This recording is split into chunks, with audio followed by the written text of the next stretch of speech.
সাহারি খেতে খেতে আজান দিয়েছে, আমাদের একজন ভাই প্রশ্ন করে। জি, করণীয় কি? আজান যদি সঠিক সময়ে দিয়ে থাকে, ওয়াক্ত হওয়ার সাথে সাথে দিয়ে থাকে, তাহলে তিনি যদি খাওয়াতে থাকেন তাহলে সেইখানেই তার স্টপ করা দরকার ছিল।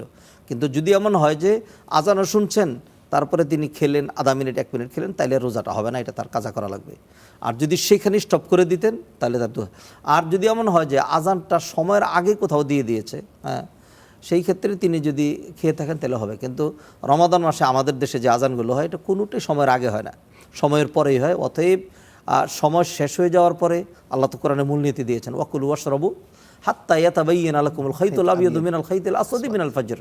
যেহেতু সময় চলে যাওয়ার পরে খেয়েছেন, অতএব সেই রোজাটা হবে না। সলাৎ হওয়া না হওয়ার এটা লাইট জ্বালানো অথবা নিবানোর সাথে কোনো মানে সম্পর্ক নেই। যেই কারণে লাইটটা নিবানো হয়, যেহেতু দীর্ঘক্ষণ সলাৎ চলতে থাকবে, সেজন্য লাইটটা জ্বালানো থাকলে অনেক সময় অনেকে ডিস্টার্ব বোধ হয়। আবার অনেকে মনে করেন যদি লাইটটা কমানো থাকে তাইলে আমি হয়তো একটু এখলাস বেশি পাবো। হ্যাঁ, তো অতএব লাইট জ্বালেও যদি কোথাও করে, এটা মানুষের সুবিধার উপর নির্ভর করে।